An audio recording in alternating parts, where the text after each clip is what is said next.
Yesterday I comment in I mean I've been I days ago weeks ago I comment in a what do you call it, in a Catholic pagan channel that they call themselves the truth, which there's no truth in there. I don't see no truth, but the only thing I see is the worship of Mary and all kinds of bogus stuff there. Um so there was this guy. I left a comment and then he responded back. He responded. I wasn't expecting him to respond, but he responded, and he was saying that my faith started. Um, what's his name? At Martin Luther. That's where my faith started from. So I'm like, wow, this guy. Um, he assumes such things, right? So I responded back to him on the comment, and I was like, I called him a pagan. That call him a pagan. Um, and I told him that my faith starts in Genesis 1:1, not in Martin Luther or whoever you want to name, but it starts in Genesis 1:1. It doesn't start in the Catholic Church. It doesn't start in those saints or that they accumulated, or popes throughout the years or whatever, um, or statues or whatever they have in store, right? So my faith didn't start there at no time. My faith started in Genesis 1:1. So they were basically trying to like supposedly make fun of me. Which I'm like, really, you're making fun of me? Because my faith, you claim that my faith started there. Like, so they think that their faith started in the apostles, in the times of the apostles, which that's not truth. Um, that's not true at all. Um, so and they even said that they gave us a Bible through the Christians and all this stuff, right? What do you call the all the denominations, the Protestants and everybody else, that they gave us a Bible if it wasn't for them and all this stuff, right?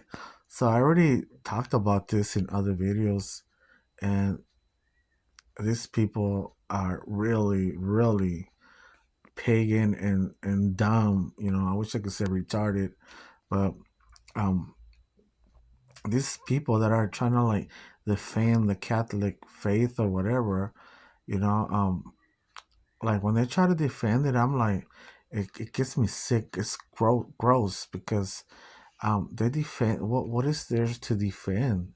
I mean, pagan deities. That's terrible.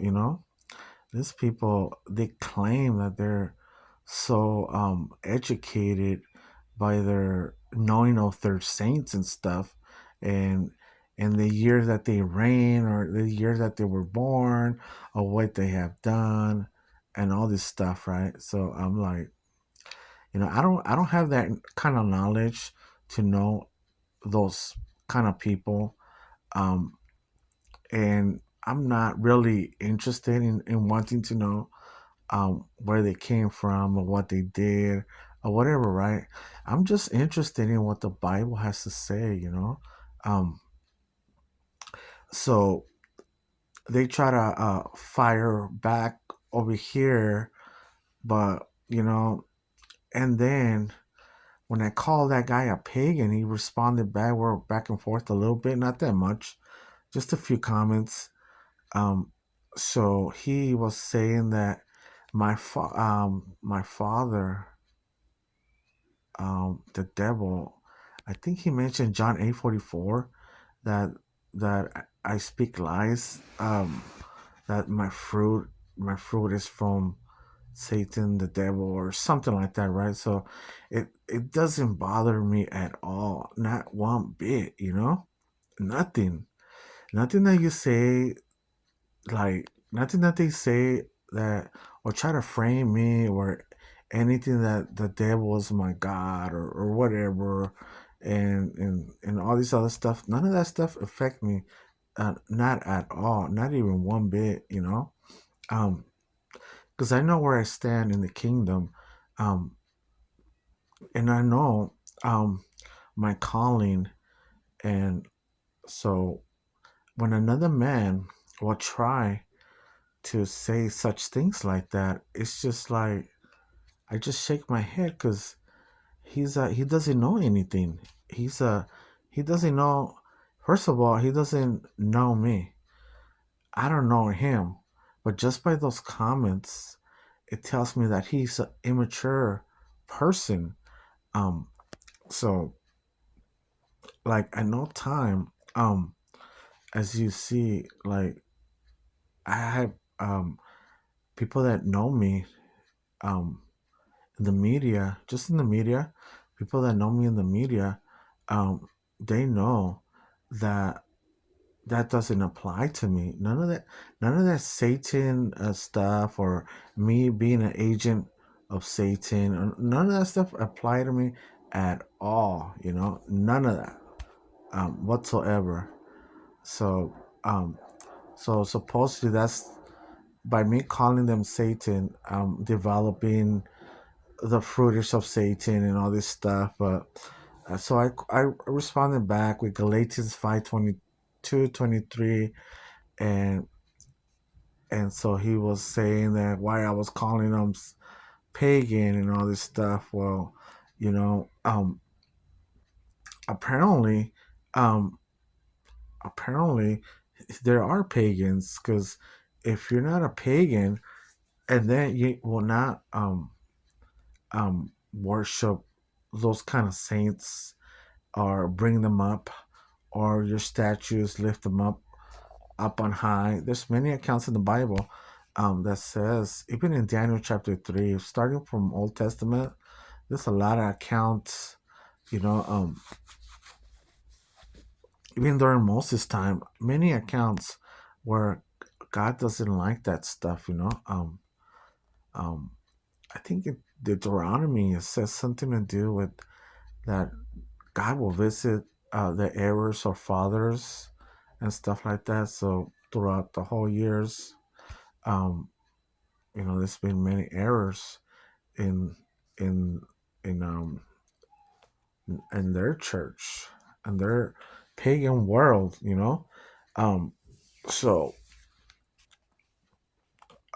so that's what they are. To me, that's what they are. Pagans. They're not 100% like how you say it, right. They're not right, not even one bit. They could talk a lot, like probably like 5 hours nonstop, and convince an audience. That's what Satan did in heaven, didn't he? He brought down like one third of the angels down. He must have convinced many of them to follow him. So that's what they do. I mean, they convince, and they run their mouth um, all day, because they don't have nothing to do, probably, or they're lazy. Um, so that's how they create so many followers. It's not because they're speaking the truth; it's because they're not speaking the truth, and they're convincing people. But yeah, at no time it bothers me them saying that that my fruit is from the devil or whatever, right? So you know, there's also another scripture that says something to do with what their fruits you will recognize them. You will recognize them, who's really with God and who is a pagan. So this is what I have for right now. All right, have a wonderful day. Bye.